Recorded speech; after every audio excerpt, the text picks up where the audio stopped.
Kingdoms collapse. Now anarchy reigns. You want it, you got it. Now anarchy reigns. What's going on? You're listening to the What's You up, Want It, You man? Got It podcast. Today we're talking with Brent Waterworth from the band Taking Days. What's going on, Brent? Nothing, man. How you doing? Doing good, doing good. We're up and running now. Get a little technical difficulties, but we're good. Yeah. My computer decided to do something we haven't seen yet, so it's always fun. Technology. Yeah, right.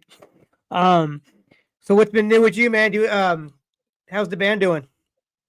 Band's doing really good. We got together last night. We are demoing for record number 3. Okay. And so we kind of go back and forth between sending each other ideas and then jamming in a room.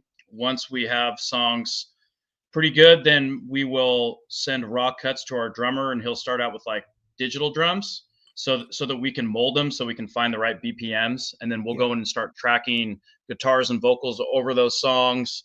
But then while we're doing that, we'll go back into a room and jam ideas. So like last night we had 4 songs on the list where we're like, they're demoed, but we haven't really played them much, and so we went in there and just wanted to feel the groove live.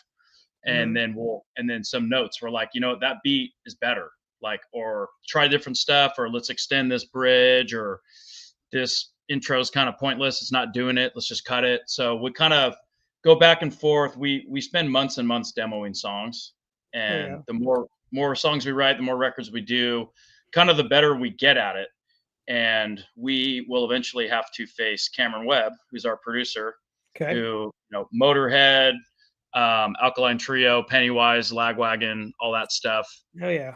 No Effects. And then he will hammer us. So we know what we're up against with him, and so we want to be as prepared as possible. So if he has nothing to say, that means he loves it. And if he has something to say, he'll tell us. Was it intimidating going to work with him for the first time? Yeah, it was. It was kind of a unique thing where it was during COVID, and we had recorded our first record every second.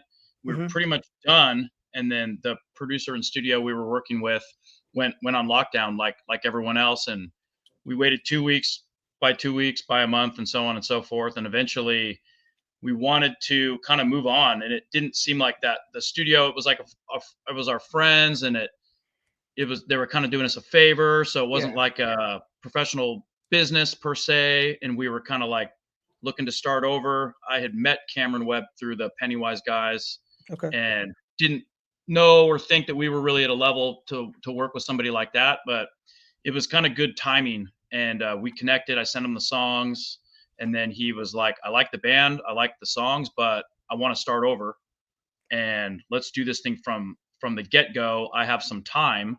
So we're like, let's do this. And we learned a ton working with him, and he kind of became like a band member per se, where he's a huge part of what we do. He really helped us find our sound on the first record, and we've been with him ever since. And I mean, I hung out with him 2 weeks ago. Like we talk all the time, and he's a pretty awesome guy. I definitely hear, to me personally, from hearing you guys, I hear like a huge Skiba influence, in my opinion. I hear a lot of Skiba.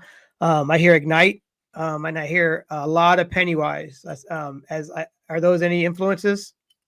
Absolutely. And coincidentally, Cameron Webb produces all 3 of those bands too. I'm a total Skiba junkie. I love Alkaline Trio ever since they were first a band. You kind of look like Skiba a little bit. I have an Alkaline Trio tattoo we can show the camera. Okay, I see that. And I don't really have music tattoos. That's like the one. Super big fan of his songwriting, his voice. I mean, Dan as well. I definitely love the band. We all like Alkaline Trio, and I think there's definitely some of that in there. We also all like Pennywise and Ignite as well. I think when we write songs, me and Corey are the main songwriters from like the beginning. One of us will bring a song or at least an idea, and then the 3 of us, me, Corey, and Landon, really mash the songs together, and everybody gets a fingerprint in there. And after the first record, we had a little bit more ego going into what our ideas were, but then we learned to drop that and our motto is sacrifice everything for the song. So it's all about whatever makes the song better. Try every idea and just kind of vet the whole thing through. And then the songs just kind of come out sounding how they sound. They all end up sounding like Taken Days, no matter where they kind of came from.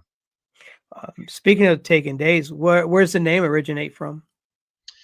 I don't think there's a good story to it. Corey came up with the name. Originally, the band was 4 guys, including Corey. He's the only original member. Okay. I joined within like the first year of the band. So they had done like a demo EP. Gotcha. I came in, and we were still a 4-piece at that time, and then lost the drummer, got Landon, and then our bass player moved to Washington State. So we had a couple shows in the docket.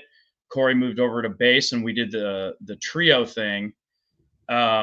I love trios. I think they sound cool live. It's definitely stripped down. Like you could have extra guitars, but sure. I think it's cool. And then we really kind of went into the two lead singer thing. Originally, Corey was the lead singer.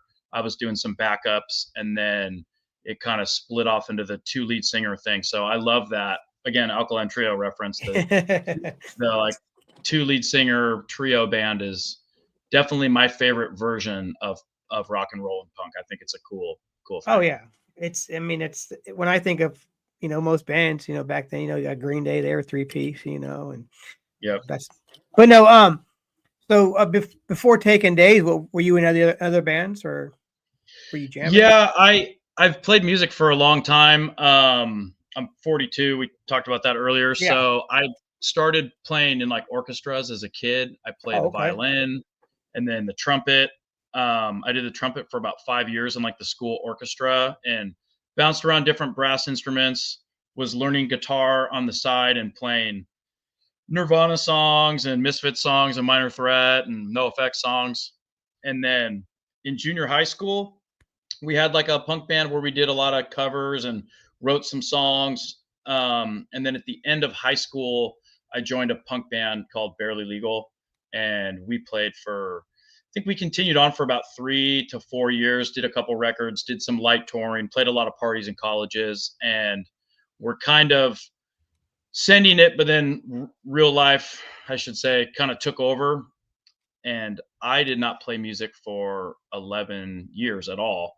You would pick up a guitar every once in a while, but it's like once you're in a band and you're playing shows and you're recording, to like sit in my room and play a Bob Marley or a Dave Matthews song by myself just didn't do it. If I didn't have a project, I wasn't interested, and it kind of sucked. That's what brought me back in. I started jamming with a couple bands, Taken Days right out of the gate. Taken Days was just getting going. And then I also played guitar in a band called Toxic Energy, which is a rad, like hardcore punk rock band from Orange County. And I was in Toxic Energy for over 5 years, did tons of rad stuff with them, tour shows, some recordings, played some incredible stuff. Still love those guys. And basically, I also play in Sidekick from time to time. I'll fill in for that band. They're a Hollywood-based punk band, but I've done some touring. I've played bass and guitar. But Taken Days has really taken off, I guess. It took some days to take off, but it took off. And just got so busy with life that I can really only focus on one thing. It was getting hard where a tour or shows would line up, work's lining up. Real life is hitting with my family, and you're like, well, I'd love to play 150 shows a year, but I don't think I can. So, reality. Just pretty much doing Taken Days now. Occasionally we'll do a Sidekick gig or tour here or there. And you never know, might fill in, play with other bands. But I think if I had to bet, Taken Days we've had a great trajectory. We all get along very well. We have no problem writing music, and I think we're getting better and better at it. So I don't see any reason why we would stop. I think we're just going to keep doing this for as long as we can. I was going to mention that from the first album to the next album, there is a big difference there, like the sound wise, and so I'm curious to see what the next album sounds like. Yeah. When you said he said, hey, let's scrap this and start over. Is that everything? You guys scrapped all those songs and just started from new material and everything, or did you rework all those songs? We reworked them and we wrote 2 more. Okay. So, and that first record, Every Second, was kind of we didn't write an album really. It was the new songs we'd come up with since the last EP, kind of like a it was just the songs we happened to have. And then when we went in to do it again with Cameron, he was like, let's talk about these songs. And he didn't do a ton of pre-production work. Like there was little, we really didn't get into the structuring of songs and the parts or how long they are, or does it need an intro? Is this chorus as good as it can be? We didn't really go heavy on it. It was just kind of like, here's your guys' songs. Let's do them, but let's make them as good as we can. So once we started getting to the strings, there'd be like, is that the best bass line? Is that the coolest lead? Like, do we like that, or should we try some different stuff? We got creative. And then with the vocals is where he really taught us a lot, where he's like, yeah, that melody's not that great. These lyrics are pretty basic. Like, what else can we do? And we're like, what do you mean? This is the song. And these are our ideas. And then we're like, well, let's try something. And then we realized we can make these things better. And as soon as we finished that record, I think we all thought, gosh, we could have done every one of those songs better. Yeah. Which is it was a good feeling. And it made me think, okay, we're just getting going here. And then when we went in to do the next record, we spent a ton of time demoing, going back and forth, pre-production with him, where we would send him the files and then he would send us notes, and we would read the notes, and then we'd go into a room, read his notes. We'd all have our own notes, and then we would talk about which of these ideas do we want to throw at this song. And then we would try stuff and then re-record it. And then before we ever made that record, we sat down, we all went to the studio and just listened through all the demos. We all had pen and paper, and it was just no feelings, throw every idea out there. And we just talked about everything, all the way down to writing lyrics. Like, this word is in a lot of songs. That's like, let's write better imagery, stronger lyrics, paint a better picture. So there was nothing we didn't talk about. Every note was dissected. And we spent so much time on that record. And I think that's why it's better. What we got better, but I think we just putting that time into it and investing that time. Now we know what it takes. So we're starting with that investment now. And I think the songs we bring for pre-production this time, we're going to have less to talk about. I think it'll be harder to whittle out which ones do we not want to record. Gotcha. Well, for this last album, how long did it take y'all to record it? The actual recording of it wasn't that long. I think we did about 2 weeks. Is probably what we do with him, give or take a couple days past that. We started recording it it was like November, December of 2023 actually. And I think everything was pretty much tracked. Maybe in January we had another day or two. And then Cameron works with Alkaline Trio, who they were right on our heels coming in for their latest record, which I can't think of what it's called. I think it just has an X. It's 10. I love the album. It's a great album, yeah. Incredible. So they came in, and then also at the same time, Cameron's involved with that show with the characters that was on Nickelodeon, Yo Gabba Gabba. Yeah, okay. So Apple bought Yo Gabba Gabba, and they were filming new episodes. So he runs all the sound and audio. So that was another interesting thing for our band, is coming from nothing in music and then getting to the point where Yo Gabba Gabba and Alkaline Trio are the two things that are delaying our record. Is like, to me, that was a comforting feeling. Like, what good problems we have.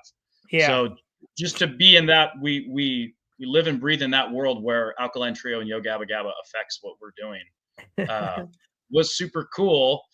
And then we were on Wiretap Records before that and had all the intent of releasing with them again, but then we got an offer and ended up working with SBAM Records, and our friends were running a record label called 55 Rows, and they helped get the project off the ground through their media company, Dorothy House. So we ended up signing with SBAM in Austria, which was a fantastic move for us at the time. And once that happened, then now you're on their schedule. So we had a packaged final record in like April, May, ready to go. And by the time everything was kind of ironed out and the plan, we didn't get a single out till I think September. And then the record was, and then it was their idea to do 4 singles, which was a great idea to kind of stretch out the promotion. Yeah. And then we wanted the record to come out so bad. And I misspoke earlier. We recorded it in 2022. Oh, We wanted it to come out in 23. It was finished the whole year, and we sat on it. wow. Dealing with record labels and then what are we going to do? And we really wanted that 2023 release. We were like kind of hell bent. And then SBAM's like, well, you don't want to release a record at the end of the year because then it'll feel old in like 2 months. Let's do January 24. And like the thought of that, when you're in the studio, when you spend a year and a half writing an album and then you're recording it in 2022 and then someone tells you it's going to come out in 24, you're like, Yeah. oh my gosh. So very hard for us to play all the shows in 23, knowing we have this catalog, knowing we have better material and just not playing it. And no one could listen to it. And people were asking us, don't you have a new album? And we're like, yeah, it's done. Yeah. It's finished. It sounds awesome, you know? So, Well, how'd you get hooked up with SBAM?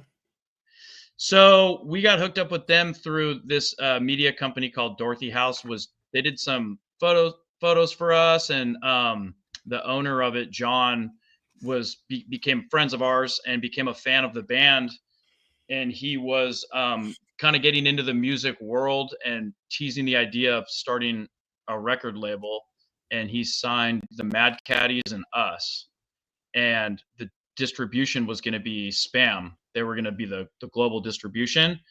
And then pretty much by the time us and the Mad Caddies were ready to do the project, sounded like John didn't really want to be in the music business so much, which is understandable. So he just kind of helped the bands get that record out, and then SBAM took over. And this obviously not the same SBAM Records from the Bay Area back in the heyday, the old punk label. No, this is SBAM. A lot of people, especially in America, call it SBAM. I called it SBAM until the owner told me it's SBAM, and I'm like, huh? So it's an abbreviation of his name, Stefan, and then part of his last name. He's an artist who he was doing artwork and flyers for bands and just doing art. And then I think his story goes they started doing music festivals, and we played it last year in Austria and in Germany. Wow.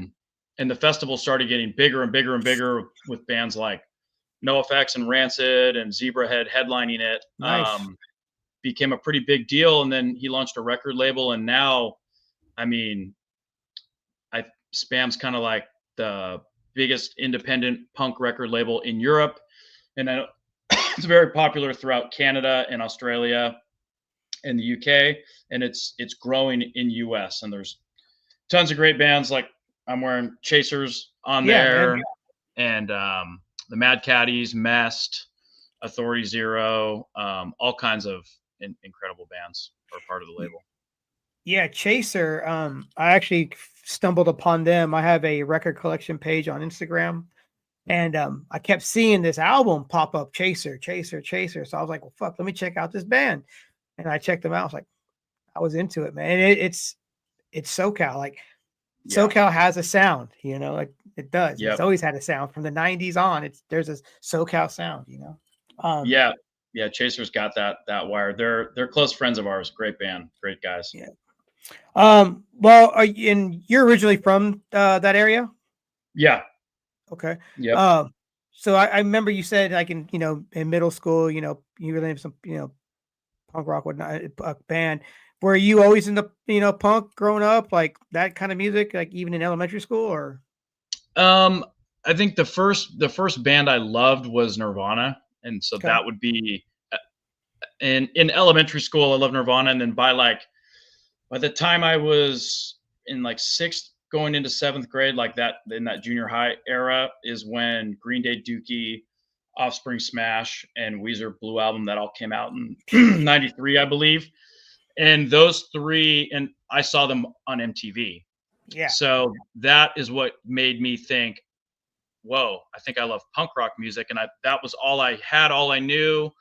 I'm pretty sure that I would have known what the Ramones was or the Sex Pistols was, but I didn't Yeah. have it. I wasn't listening to it. And then I was out skateboarding one day and like ran into some kids from a different school, started skating with them, and they're like, "Oh, you like punk?" And I was like, "Yeah." And then, but these kids were listening to TSOL and Black Flag and Bad Religion Mm. and Adolescence and No Effects and Rancid, and I'm like, I don't know those bands. So I got some tapes. You know, they copied some tapes of some stuff Yeah. for me, and I remember just my mind exploding listening to those tapes of just all those bands and the Subhumans and everything. And then from there, I just got super into punk, and it was just pretty much skateboarding, going to punk shows. I went and the ska scene was blown up around here with like Yeah. Real Big Fish, Aquabats, Dance Hall Crashers, Homegrown, all those bands, and then ran into like what would become Blink 182. They were still Blink at that Yeah. time, and like Unwritten Law. Those were the San Diego bands that were really cool, and so we would go watch them play, and we would catch Pennywise and the Vandals and Social Distortion, or really any show we could go and see. I would go early, see all the openers. We would get rides to record stores or take the bus or skateboard and just buy CDs based on if they were on Epitaph or Fat Records, Yep. or if I saw the guy in this other band was wearing a Gorilla Biscuit shirt. I'm like, I have to listen to the Gorilla Biscuits, and I'm gonna go spend $20 on that CD Yeah. because this guy in Sick of It All has the shirt, so I have to hear it. And it was hard to find bands. You had to work for it back then. Mhm. Yeah, I mean, you would sit there and look at the liner notes and like think this band, and then you're like, all right, write it down. I'm gonna go to the store real quick and see if I can find it, and then you Yep. take it home and you listen to it.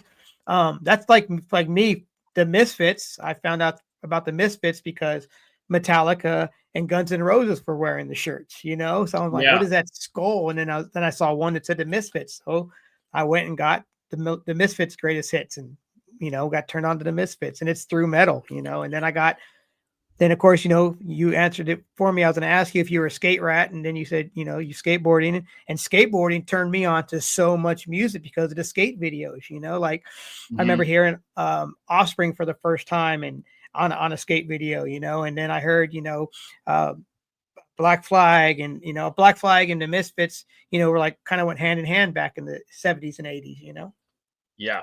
Oh, absolutely. And in the Misfits, I remember when I was first like, who are they? Because of the Crimson Ghost. Yeah. I remember some kid telling me, "Oh, Metallica covers Last Caress," and then like there was that live Metallica CD where they were playing Last Caress by the Misfits, and I was like, Yeah. "Oh, that's the Misfits."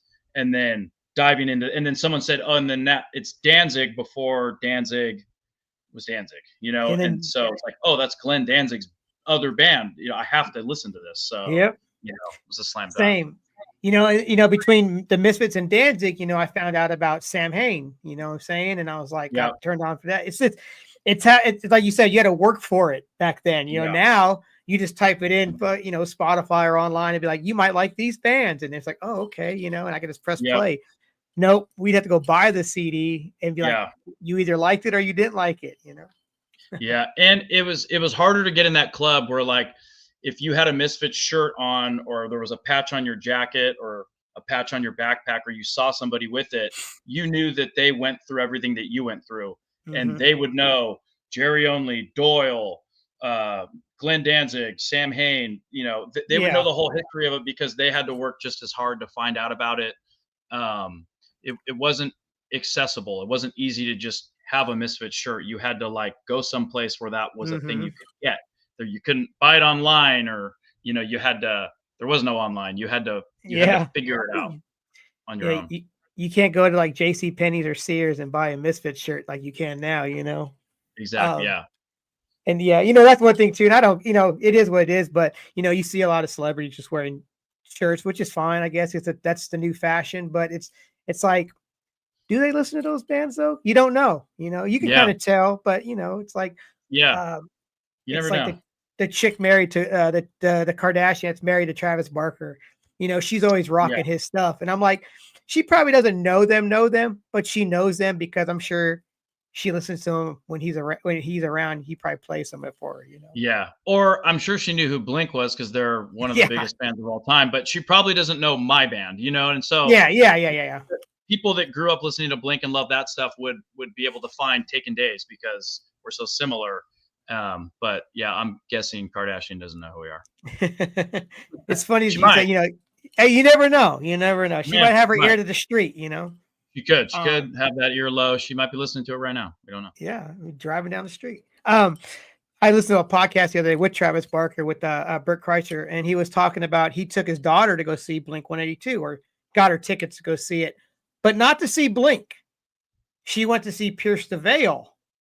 Mm. And she was like, Dad, do you know who Blink 182 is? He's like, yeah. She's like, dude, they're so awesome. I went for Pierce the Veil and they played before Blink. And then she stayed and watched Blink. And she was like, and it's kind of crazy with the different style of music, but they brought them to learn Yeah. how Blink was, you know. And I think that's great. I think Blink and Green Day and Offspring are bigger than they've ever been. Oh yeah. And I think it's fantastic, you know, and I think they deserve all that success. And I love to see kids getting into Blink now. Like their first version of it is today.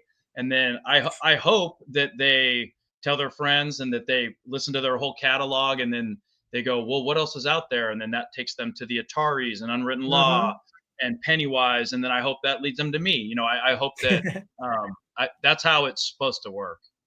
Yeah, man. And then, you know, I'm going to be honest. It's like when I moved, you know, when I was 18, well, I guess when I was 16, I saw my first local show and it blew me away. Okay. It was like this thrash metal band that was really big in our area in Monterey. They were called Clown House and fucking great. I still have both of their cassettes to this day, but I went to their first, you know, one of their shows and I was like, never seen people slam dancing and I've never seen people, you know, fucking stage diving, none of that stuff before. And it sucked me in because at that time, all I knew about was like all the mainstream stuff, you know, Metallica, Slayer, Testament, that kind of stuff in the metal world. But then when I got to see this local band, I fell in love with it. And then when I moved to Tennessee, I started finding about a lot of these local bands out here. There's a lot of great punk bands out this way. The Teen Idols for one of them, which is Yonkers from Less Than Jake. He was in that band originally. And then I started going, oh, there's this band. They reminded me so much of Green Day. They were called Fecal Matter.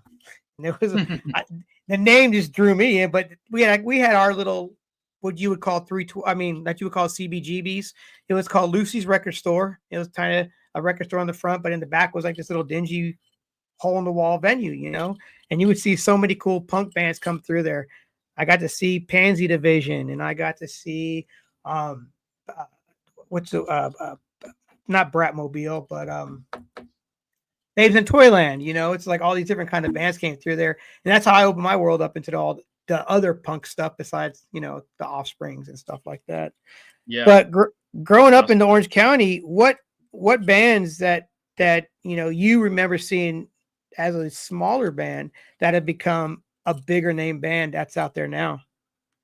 Well, definitely. I mean, Blink's one of them. I mean, I think the first time we went to go see Blink, they weren't called 182 yet. It was just Blink. And I think at least their drummer at the time was definitely still in high school.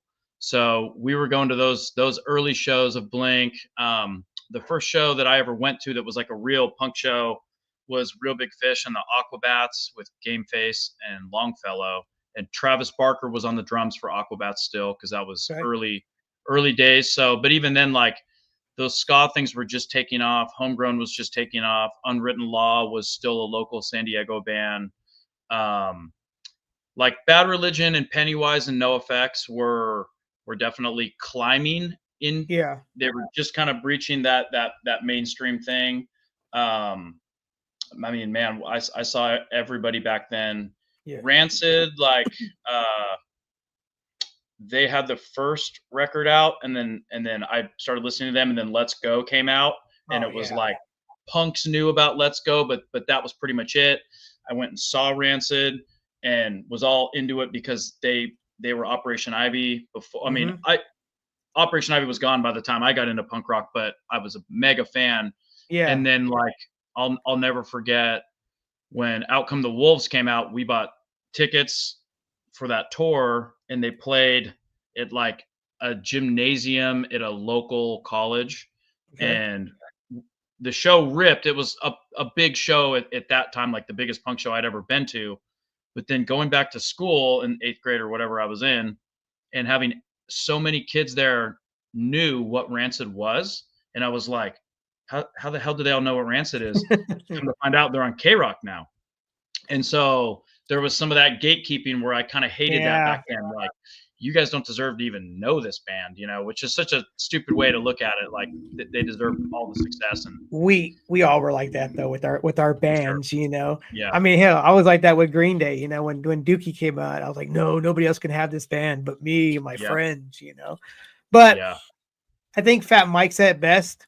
They didn't know, he said, Green Day didn't sell out, their music just got popular, Yeah. And from Kurt Plunk to Dookie, it's not a huge change. There's better production, but it's the same damn band, and it was just and no one was influencing their songwriting at that time. They had it, and Offspring had it, and Blink had it. They were writing really, really good songs, and they were a motivated group of people who could get from A to Z on their own. They could get to the shows, they could get the tours booked, they could get into the studio and make the product happen. And that work ethic is what helped them. And then, you got to have some luck and timing in music also, because the world was ready for that. Nobody knew it. Yeah. They made it, they sat on it, and then they released it at that time when the world just went, fuck yeah. And they took it, and good for them. One thing, about the Dookie record, man, it's like, it still was, I think a lot of people fell with that. I mean, agreed. I mean, whatever word I'm trying to say. A lot of people could relate to that record. You know what I'm saying? Because a lot of you were there at the same age. You're the stories that they're telling, those songs are things that you do right now, or you've been, you've gone through. And I think that's another thing too. And their songs were just so damn catchy too. I mean, the choruses, everybody was singing them songs everywhere, Yeah. Yep. It was incredible. And around here too, we had Sublime and No Doubt blowing up at the same time too. I kind of left that out, but those were other bands that we were following, and then because like No Doubt was just the ska band from Anaheim that they were pretty popular, like in their own little clique for sure. That they had some momentum and they had a lot of talent, but then it was like, who saw the Tragic Kingdom thing coming? That was just incredible what happened with that album. And they kind of, so I mean, that's like what the third wave of ska or something like that, and then after they blew up, yeah, it's just ska in my world, just like everyone's like, oh, the new punk out there, it's all punk, so many girls during that No Doubt era were all dressed like Gwen Stefani, the big Jinko jeans and the little crop tops, it's like so many, the hair, which don't get me wrong, when I was a skate rat, those girls were hot as hell, Oh yeah, and I had no issue with the dress code. I had seen Bradley Knoll in San Francisco. I was in town visiting some family, and my aunt was like, "Hey, you want to go see this reggae dude named Ika Mouse?" And I'm like, "Yeah, cool." I didn't know who he was, and we get to the show, and there's an opener, and at the time I didn't know who he was. It was Brad Knoll, just with an acoustic guitar and a bar stool, and it was like '92, just playing these songs. And then years, not even a couple years, like a year later, fucking Sublime. And I'm like, I saw that dude, but wow, that's Sublime, awesome. Yeah, it was cool to see, man. And then, Sublime, how many did, that band, their fan base was huge between punks and ska and metalheads and hip hop heads. Like everybody knew that first record, Yep, everyone. And also like that's why I love it when a band blows up, because there's no overnight success. Like Bradley Knoll, you saw him on a bar stool playing a small club, and he probably played bars forever, and Sublime grinded and played backyard parties and so on and so forth. And every single one of these bands, Green Day, those guys were road dogs. They were out there Oh yeah. just sleeping on couches, sleeping in the van, grinding for years and years and years. A couple records in before Dookie landed. Like nobody's just in their bedroom writing a song and then handing it to the right guy and you're a rock star. Like Yeah. there's so much blood, sweat, and tears that goes into every one of those artists who succeeded, and that's why I'm they're super there. happy for them. Did you by chance go to the last No Effect show down there? I went to not the very last one, but the day before. Okay. The one before where the Descendants played and Oh, Lagwagon and nice. Strung Out. It was awesome. So I I'm a huge yeah. NoFX guy. I went to the one in Denver. The one Cool. where the crazy storm broke out and Oh everybody yeah. yeah, it was like 1 second it was cool and then MXPX is setting up and I'm like, hell yeah. And then I see their banner and the speaker starting to get lower and I'm like, oh man, you can't cancel. Because I already knew that MXPX wouldn't be able to play the next day. So I'm like, well, they played in the rain, you know? And Yeah. then it gets dark outside. And then Fat Mike gets up and says, hey, we got to take shelter. We'll be back in a little bit. And then after that, the only way to keep up with what was going on was through their Instagram.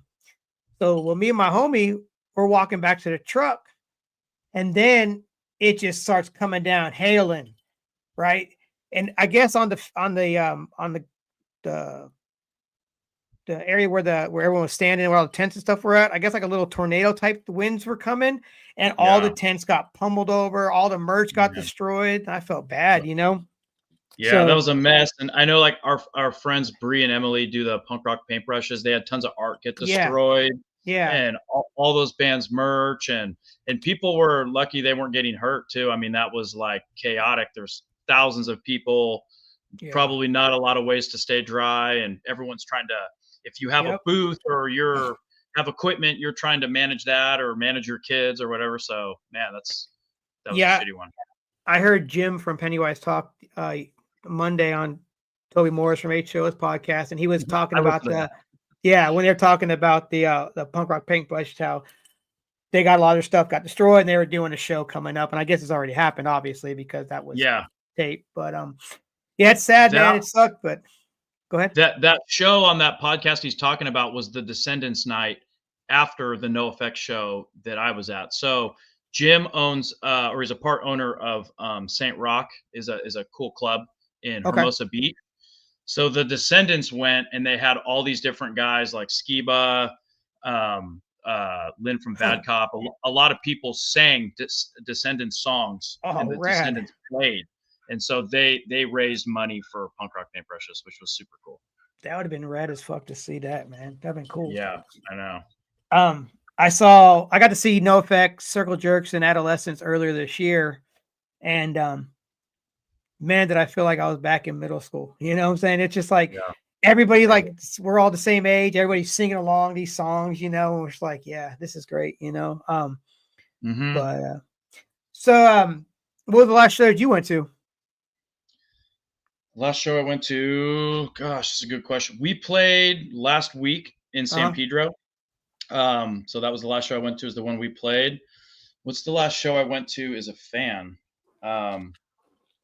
That's sad to say. Well, my year started off shitty with that fire, so everything was kind of deleted. I missed a gig of ours, which sucked. I'm trying to think before that who we went and saw. I went to that NoFX show. Who all played that one? You said, did MXPX play that too? No, it was Descendants, Lagwagon, Swinging Utters, Strung Out, the Mad Caddies, Bad Cop played. Nice. I think Last Gang played, but we actually were in the parking lot. I could hear them from a distance. Get Dead played. I think I got most of it. I might be missing one, but they all played that show. I was at that. I'm trying to think. God, it's the last thing I can remember. My brain is. You're good, my friend. And you know, it's one of those things about when you're in a band and you play a lot of shows like we do, and we tour. And then I have my girlfriend who we cohabitate our families. I have a daughter. She has a son. My daughter's fiance lives with us. We're five in a house with 100 animals. and career as a firefighter, friends, a life. It's super hard. I'm always looking at shows coming up, and I'm like, I'm going to that. I'm going to Yeah. that. And then I realize, crap, I work. So by the time I like vacation out or trade with somebody, I have tour obligations or Yeah. family plans that. So I end up missing a lot of stuff. Like I did just buy tickets to go see the Get Up Kids next month. I Everybody's love the going to Get Up that Kids. show. Yeah, everybody's going to that, and I'm like, I have that night off, and I'm like, hell or high water, we're going to that. I love the Get Up Kids. I love that record. So Yeah. I have tickets for a show. I'm pretty stoked. Everyone that I know that has been to that show has not been disappointed, Yeah. And on Saturday night, me and my girlfriend are going to go. There's a cool pizza place down the street that started doing punk shows.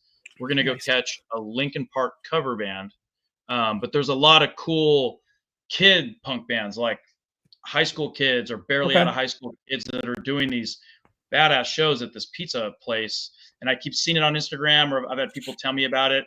And I'm like, it's like across the street from my house. I have no excuse. So I'm like, I don't care who's playing. If we have a free night, I'm just going to start showing up to those things. So Hell I yeah, love man. going and watching bands I don't know. I love supporting my friends. We're friends with so many bands, and I want to be at every person's show and support them in every way possible. It's just hard to make it to everything. No, I understand, man. Trust me. Like you said, when you got a busy life, So let's talk about that real quick. When did you become a firefighter? I've worked for the fire department now for like 20 something years. I Wow. started out as an EMT on the ambulance for the fire department. Mhm. That was in 2002. So it's 2025. So it's been a while. Promoted through the ranks to firefighter, became a paramedic. I was an engineer for a while. I've been a captain now for, I think I'm going on 12 years as a captain. Wow.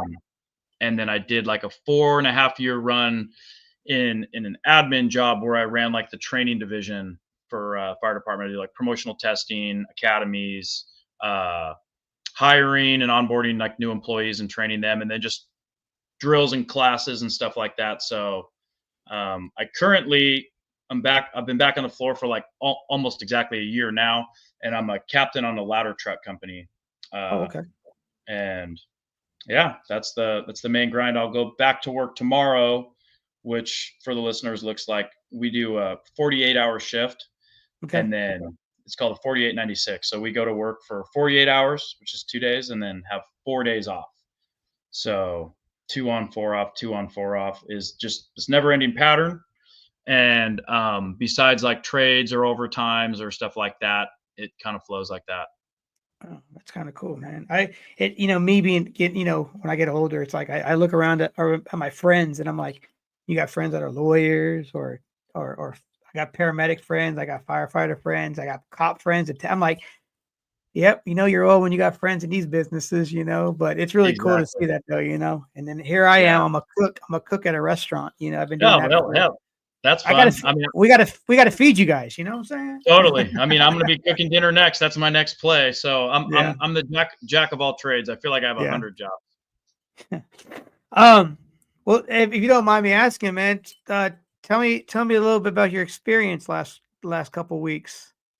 So I was on the Palisades fire in Los Angeles, and I was on the initial automatic aid strike team. So I work in Orange County. And when that fire broke, initially, I think it was kind of small and they thought they were going to get under control. I don't think structures were threatened initially. It was kind of out in the sticks a little bit.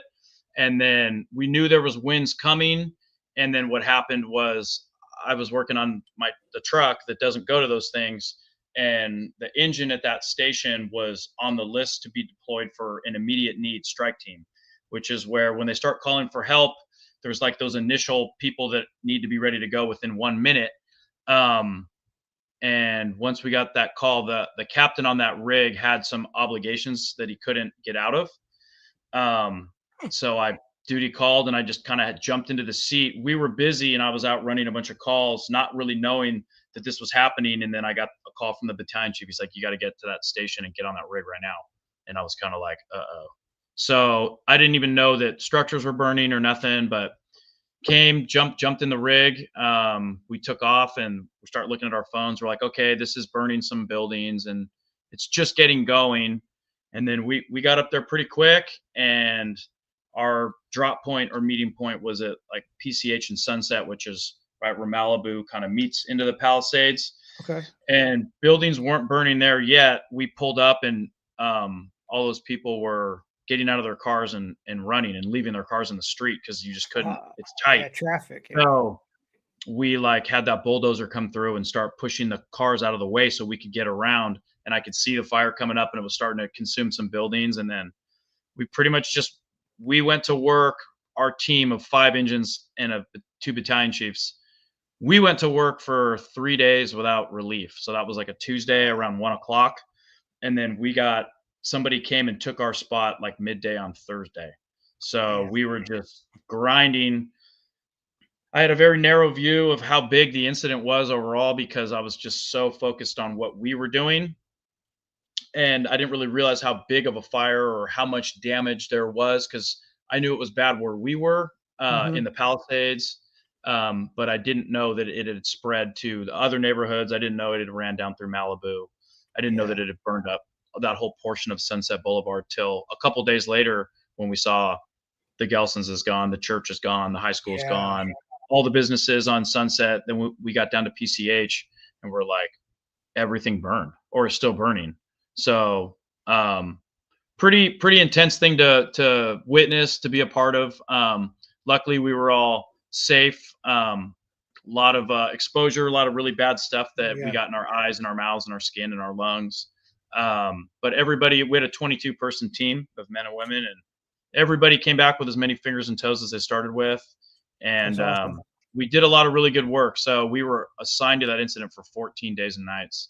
And we grinded hard with about 5,000 other firefighters, and I don't even know how many first responders, and eventually the National Guard. Wow. And that whole portion of LA really kind of turned into like a war zone, is the only way that I could describe it to anybody. It literally looked like a war zone.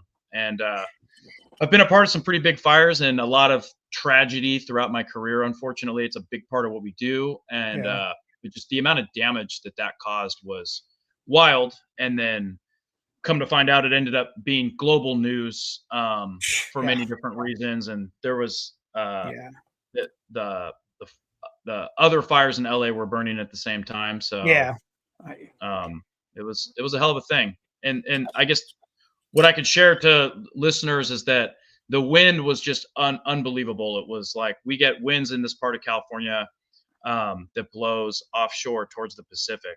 So it comes out of the east, blowing direct west.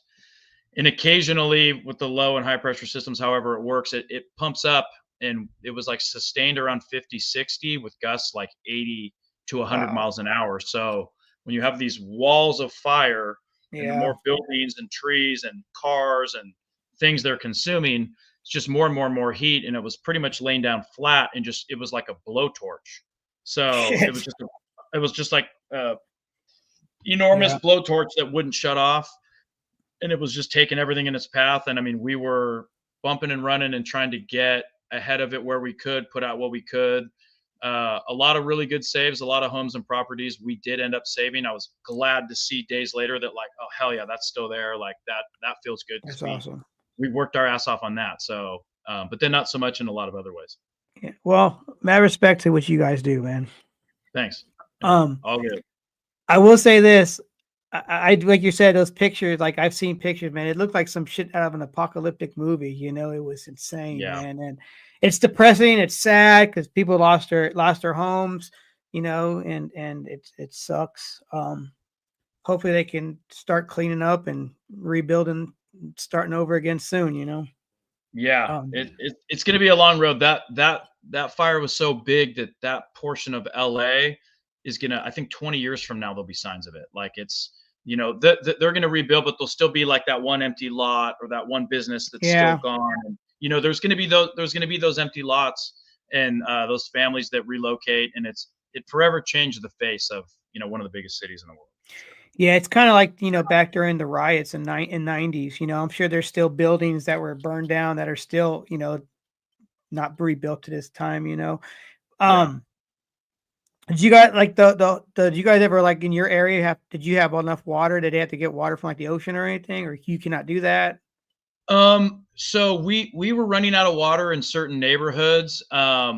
We don't have the ability to get it from the ocean. There's a couple things as like it's for people that aren't familiar with Los Angeles. It's a large city, large county, and there's a lot of different sections of it. And this section, if I blindfolded someone and took them there, you'd be like, I'm in, I don't know, Northern California, I'm in Montana, I'm wherever.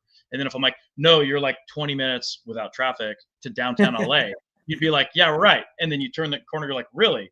So these are very rural, tight streets, and they have very small little hydrants and old, probably water pipes. Yeah. And that system is not designed to draw that much water.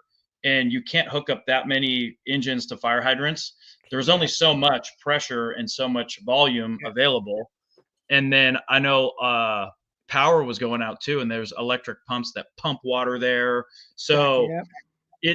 they call those things a tragedy for a reason. It was a fucking disaster, for lack of a better way to say it. And yes, there was a couple times where having some water would have been great, and we definitely had to disconnect and bail. But there was, like I'm saying, that 100-mile-an-hour blowtorch laying on its side. There isn't enough water in the ocean to stop it. Like it's it's just the wind needed to stop, and then also we rely in wildland firefighting on like the air support with helicopters and those huge planes, whether they're laying water and retardant. Well, they couldn't operate in those winds, so we were without air support, which I've been in a lot of bad wildland fires, but you have that air support, then we can make good headway on the ground because they're knocking BTUs out of this thing, and then we can start to tie and cut some line and lay some wet line around it, and we can defend houses. But when you don't have air support and you have that kind of wind, it's just kind of a lost cause. That, and of course our the type of job we have, give up, there's no giving up isn't in our list of things we do. So we just slugged it out and dealt with what we had and made as much impact as we could with what we had. Yeah, I didn't know that whole area up there had like, you've seen all these farms, horses are running there, I'm like, oh yeah, man, like I didn't realize all that was, California's, like you said, you might have this here and this here. It's like not that far from each other, but I never realized how many horses were in that area. Like, fuck, oh yeah. There was equestrian, and like some of those little neighborhoods. I mean, I'm from Long Beach originally. I've lived in Orange County my whole life. I love LA. I'm a Rams season ticket holder. I've been going to Laker games my whole life. Up in Hollywood, like I love LA, and I've surfed Malibu a bunch. I've been through that area tons of times. And when you're on the 405 and you see the Getty, and you're like, there's Brentwood, there's the Palisades. Like, I get it. I know where that is, but I had never spent so much time going up and down every street and really getting to know those. I could be a tour guide now. And there was so much to it where even me, I'm like, we're still in LA. Like, what the heck?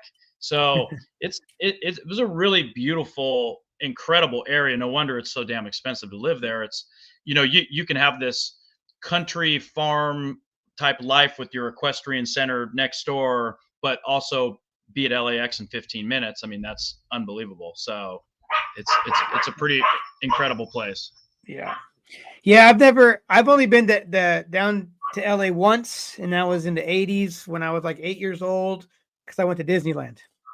Yeah. And that's the last time I've been down there. The farthest I've ever been after that was Big Sur. So I had, because like I said, I lived in Monterey for about 8 years off and on because my stepdad was in the military, so we were stationed down in Monterey. So so I had asked earlier this week, I had asked Wes some questions for you. One of the questions he wanted me to ask you is, how much do you love Wes Hoffman and Friends? That's Who's one Wes question. Oh yeah, some guy that paid me to say that. Yeah, I'll look him up. No, Wes is awesome. We were texting earlier. What an awesome dude. His band is freaking awesome. They write great songs. Him and I connected through Instagram, or I think we were both on Mike Herrera from MXPX's podcast around similar times. Okay. So we saw each other's episodes and we're like, God, that guy's just like me.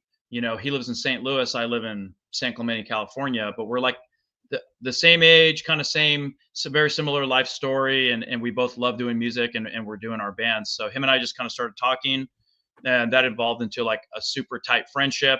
Our bands did a tour together last, I want to say September. We ran through like Texas and Oklahoma.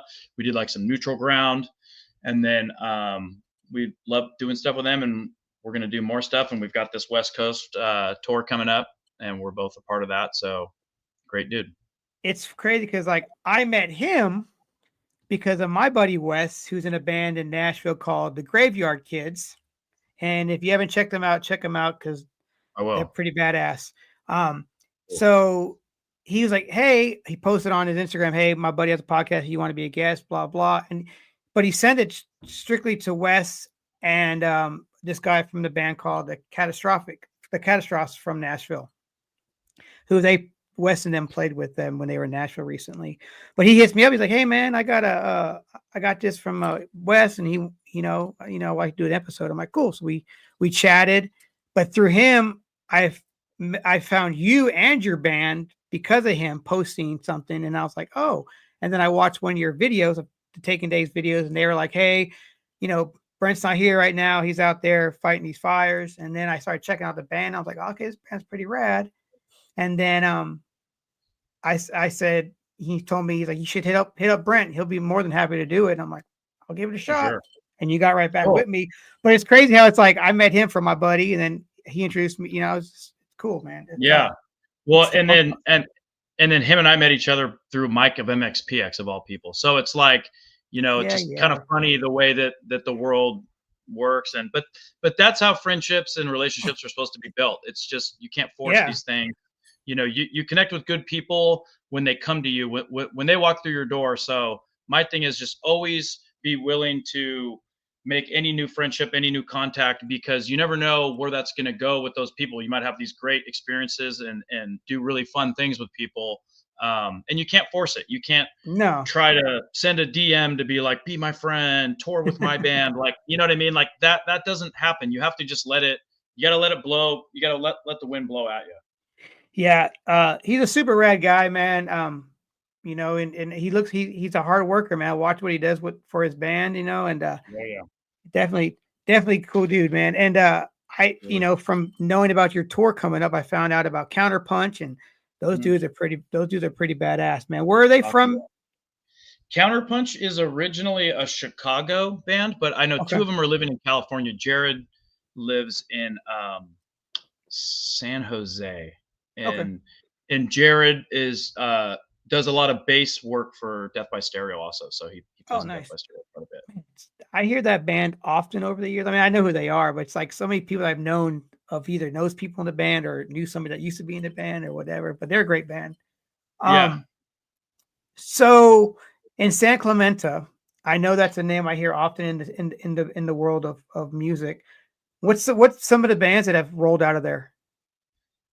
San Clemente is definitely more known for breakfast burritos and surfing than music. Probably the best band out of San Clemente off the top of my head is Tunnel Vision. Okay. So they're kind of like a reggae punk band, like a Sublime band. Okay. They're kind of I would say they're the hometown hero of San Clemente. I'm trying to, what other bands from San Clemente is Something Corporate. Remember that emo band? Yep. Yeah, they're good. Yep. So, and that guy works out at my gym sometimes. I'll talk to him. That guy, I'm blanking on his name right now. He's incredibly they play piano, famous. Right? Yes. Yep. And he has his band now is under his name. And is it Andrew? I'm totally drawing a blank. I think it might be Andrew something. We might need to look that up. Yeah. I feel stupid. You're good. Incredible songwriter. Really great stuff that he does. So Something Corporate's from here. Tunnel Vision. I don't know if there's any other. I mean, and Taking Days is not a San Clemente band, or I'd be adding us to that list. We're kind of spread out. We just say Orange County because Landon lives in Mission Viejo. Corey lives in Costa Mesa. Andrew McMahon, that's his name. Gosh. But Andrew McMahon in the Wilderness, that's his band, right, honey? Yes. Okay. He lives by me. And so yeah, Taking Days, we just claim Orange County because we didn't really pick a city. Originally, Corey, who started the band, lived in Rancho Santa Margarita. So I think like back in the day, they would kind of claim Rancho Santa Margarita. We would say that, or Mission Viejo, but it just kind of makes sense. When you say Orange County, Yeah. between San Clemente and Anaheim, I mean, people don't know the difference. And there's so many pockets of Orange County. We just blanket it with that. It's kind of like the Bay Area, there's so many different bands that come out of there, but they're not from San Francisco. They're from the Bay Area. It's just like, Yeah, exactly. So what was it like doing this tour you did with Mist in Europe? That was a ton of fun. So love Tony and Gary and Dallas and everybody from Mess, Devin. Super good friends of ours. I met Tony, I want to say it was a Saves the Day show, if I'm not mistaken, through some mutual friends, and him and I just kind of hit it off, started talking, and I'm like, dude, you're a mess, my God. But just once I got over that, we just became friends, and like our families hang out, we do all kinds of stuff together. We played with Mest a handful of times, and then when we went to SBAM Records, they hooked us up with a booking agent in Europe, and that was our big push, was we got to get to Europe. And I had toured Europe in other bands. I toured Europe the year before with Sidekick, and we toured with, we went out there with Sloppy Seconds. We played nice. Rebellion and Brack Rock, and we did a run with like TSOL and Teenage Bottle Rocket. So we had just an awesome time. And I'm like, God, we have to do this. And I knew at that time that we were signing to SBAM. It was all happening. It just wasn't announced. So we were looking at ways to get to Europe, and for a band at our level, touring is hard because we really need a headliner or a bigger band or a band of equal level to do it with us. And there's a lot of ideas and talk, but once you actually, like I was saying, taking things from A to Z, and everyone has to balance their careers, their families, their kids to make something happen. It's a lot easier said than done, but the stars just kind of lined up with that, where I talked to Tony about, hey, would you want to go do Europe with us?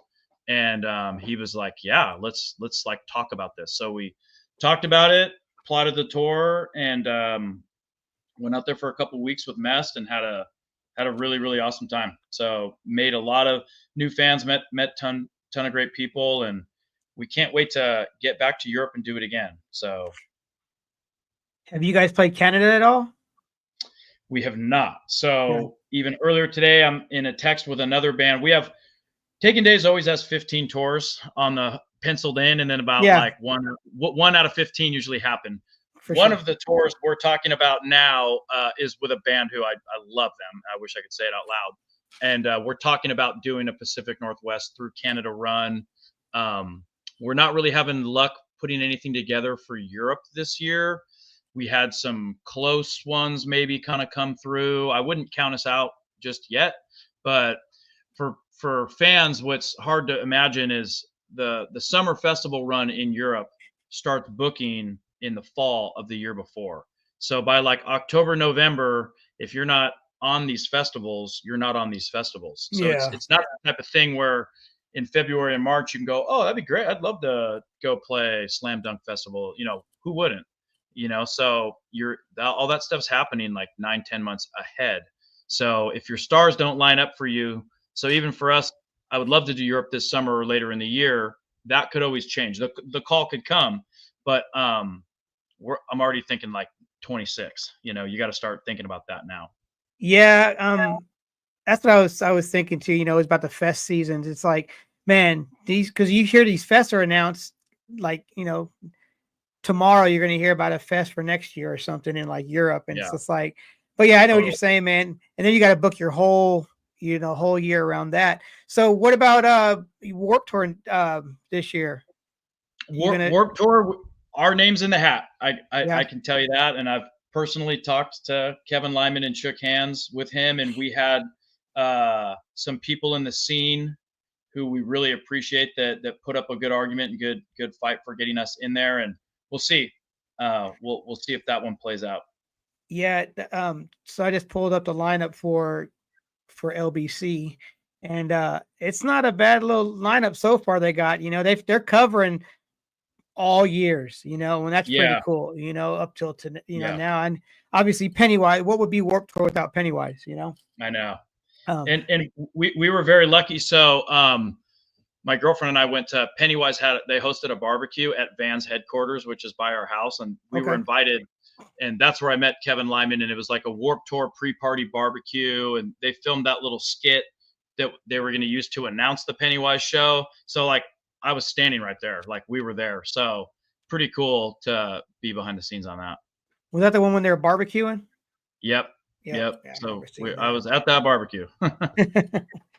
Yeah, man, Pennywise is one of those bands, man. Like, it's like every time you see them, they're still Pennywise. They don't change that. Nothing changes. They still have the same energy, and I love seeing that band live so much. Yeah. Love Um, Pennywise. so you just said, you possibly may have a tour, or you're working on something, but do you have anything like that's set in stone, or anything coming up like for tour wise with Taking Days? The only thing we can talk about is the Counterpunch versus the World Wes Yeah, Hoffman thing. for sure. I was on a phone call earlier today, and you said you're in Tennessee. We were Yeah. planning another tour if it plays out. Tennessee, at least Nashville's probably on it. So, or we're gonna jump on a portion of something if it all comes together. Yeah. Yeah. And it'll probably be Southeast. So, Yeah. that'd be cool. I'm like 45 minutes north of Nashville, going actually to St. Louis. Like, you got to go past Clarksville to get to St. Louis, and then Chicago. So, Nice. So how is it being part of the Orange County punk scene? It's cool. I mean, and for me, I mean, I'm a fan first. Always, I got into it as a kid. As a musician, it has its strengths and weaknesses. I could see from the outside, somebody would say, "Oh my gosh, you're there in the Mecca where everything's going down, or everything went down." Well, and that's cool, but then that makes the competition a little higher. So, how does Taken Days stand out when we have Social Distortion and No Doubt down the street? Yeah. Kind of hard, and it's hard to get noticed. And then the other thing that makes it cool for me, the fan side of me, cool. The band side of me is a little rough. Is we get every tour, every festival, everything is in Southern California. So if our band books a show and we're playing Friday night with these 3 other awesome bands, and anyone who loves punk or pop punk, this would be the best night of your life. It's going to be fantastic. Well, knowing our luck, you'll have Alkaline Trio down the street, Bad Religion over here, and Lagwagon, So that kind of thing happens a lot where like we'll have a really cool show with some mid-level bands, and then something huge is just right down the road, and they announce it right when your thing's already going. And so that competition's tough. And then I think the fans, I mean, like you asked me what's the last show I went to, and it's a 10,000 person NoFX show, because I have the option of everything. And I try to not take that for granted. COVID taught me not to take that for granted, but I always think I'll get them next time. I can go to Punk Rock Bowling next time. I can, we have a Warped Tour. Of course it's coming here. All the Punk in the Park shows, all kinds of incredible music. And there's so many options, and we've got huge venues. And for me, living in San Clemente, I can be in LA just as fast as I can be in Riverside or San Diego. And all those markets pull every tour. So like when a band tours through here, I look at a huge band. Like if I want to see Rise Against, I can go to the LA one, I can go to the Anaheim one, I can go to the San Diego one. They're all right there. And that part's super, super cool. So if you live in a different part of the world, like now that we have a lot of fans and listeners in Canada and in Europe and Japan and Brazil who reach out to us, they go, come play our town. It's a weird reality for us as a band to realize we have all these fans and listeners who don't get the chance to see us play. And the majority of the people who like our band will never see us play because the world is so big, and we can only tour so much. We can only take the opportunities that we can actually put together that make sense and go do it. And it's kind of this wild thing because growing up as a kid playing in bands, and as an adult playing in bands, when you're trying to get things going, you're only as good as your last live show. and anyone that knows about you is there, you know, Yeah. or they were at the last one. But now that our band we're on an international record label with distribution, and we've got listeners all over the world. It's this incredible, much larger thing that we're super, you know, honored and privileged to be a part of that. It's pretty awesome. I just saw on Spotify here your number one city is Montreal, Canada, followed by Los Angeles and Brisbane, Australia. So Yeah, that's your top three cities. there you go. And so we've never been to Australia, we've never been to Canada, and I look at those numbers too, and I'm surprised Sao Paulo wasn't on there, because that's another one in Tokyo. Like our major city, I'm surprised LA was in there, to be honest. We have so many people who will reach out and go, when are you playing Toronto? When are you playing Sao Paulo? When are you going to be in Tokyo? And we're like, we're not that big of a band, man. like we can't really book our own tour and make it make any sense. Like, we have to go with other bands. And so I'll always tell people, ask your favorite band to bring us, you know, and we can't tour for weeks on end. We'll go out and play 3 shows in Canada. So we're all about it. Yeah. How do you feel about streaming services? Yay or nay, or in the middle? I'll start with this. So if you want to impress somebody at a bar or wherever you are, I'll always tell people, what's the one thing that keeps getting cheaper and cheaper and cheaper and cheaper? And people will think, and oh God, I don't know, milk, you know, no, not that, you know, it's music. Because like I was telling you earlier, I saw a guy from Sick of It All wearing a Gorilla Biscuit shirt. So I had to go buy a Gorilla Biscuit CD for $19.99, or maybe it was $12.99, who knows? And just because I need to know what this is about, and then I read every note on it, read every lyric, listened to that CD 1,000 times, and I earned it. Right now, the average attention span of people is 3 seconds, is what I've read. Yeah. So right now, if someone's like, Gorilla Biscuits, what's that? They'll click, and if they're not hooked in 3 seconds, they're out. And the Gorilla Biscuits got no money from that. Yeah. And you know, it's just different. So I hate that part of it. Whereas it's free. And then even now, like for our band, we pretty much make music for free. That's the bait on the hook. And we hope that you join our band family, become a part of our camp, and grow with us as a band, and listen to us evolve, and catch us live when you can, and support us with some merch is always cool. Help us get on a tour, help us get on a festival. You know, we're DIY, but we'll take anyone's help. Yeah. So that is how we do it. But the music's pretty much free. My high school band, we would press 1,000 CDs and sell them at our shows for $10 a piece, because we were punk rock, and we would sell 40 of them, you know, like, so the thought of me selling 40 vinyls at one of our shows is like, I'm stoked when we sell 5, you know? And the pressings for vinyl is not as big as CDs were back in the day. So having music just be super free and accessible. And then I think culturally we've just gotten used to it, where someone drops a band at you and you're like, you know, back in the day that was gold. You're like, whoa, I got a tip. Now I have to get a ride or skate or, you know, get on a bus to go to a record store to maybe see if they have that thing. And if they have it, I'll pay whatever the price is. I don't care. I need it. I have to hear this. Or you go, oh, my buddy's older brother has that TSOL record on tape. Let's skate over there. He's not home. Let's go into his room and take it so we can hear it, and then put it back without him kicking our ass. Yeah. You know, like I miss that side of punk rock. It used to be harder and a little bit more dangerous. And, you know, but now it's like, I'll tell people, oh, you know, we have a whole album. It's free. You can listen to it on YouTube, you know, and then they still don't. Yeah, I hear you there, man. Yeah, I mean, my band is on there, and we make a couple dollars a year. You know, I think last year we made like $200, you know, and we haven't been a band in 8 years, but I'm like, all right, cool. Appreciate whoever's listening out there, you know? No, but exactly.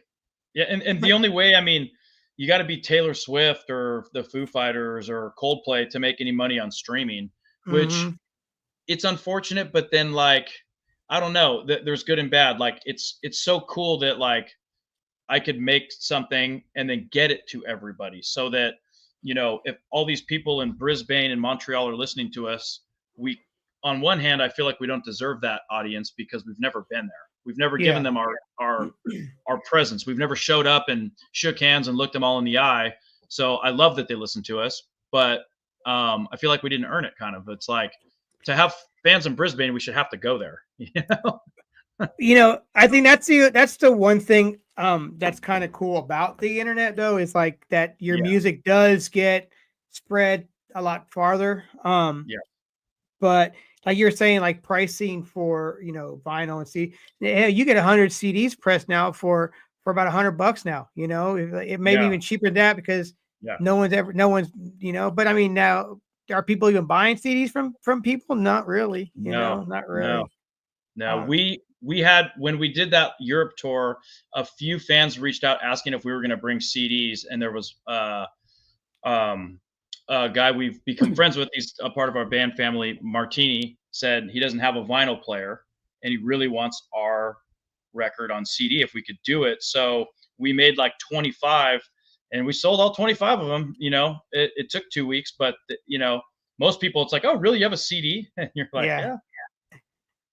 I think Europe though too. I think people buy a little bit more stuff when they're in Europe. Europe, when bands tour Europe, I hear that they sell a lot more merch and more physical formats of their music over there than they would do here in the States.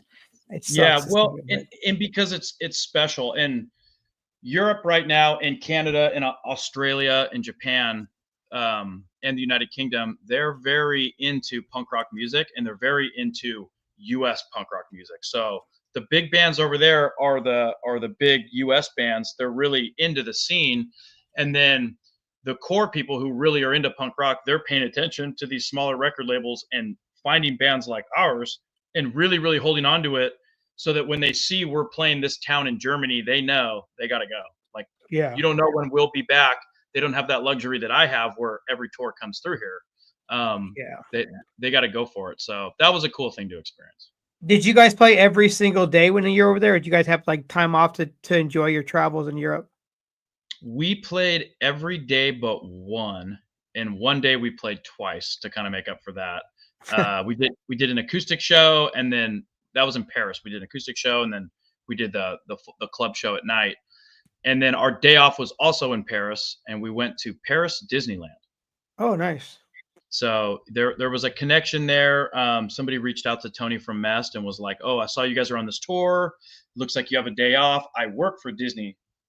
Would you honor us and come?" So we all went to Disneyland and Oh yeah. met them there, and they walked us in and brought us right into the place, and we hung out at Disneyland Paris for the day. So that was a cool change from sound checking and waiting for a show to start. Yeah. Where did you guys play? Did you guys play in Germany as well? Yes, you said. Yes, we played all over the place in Germany. We did a lot of smaller towns, Mhm. Stuttgart.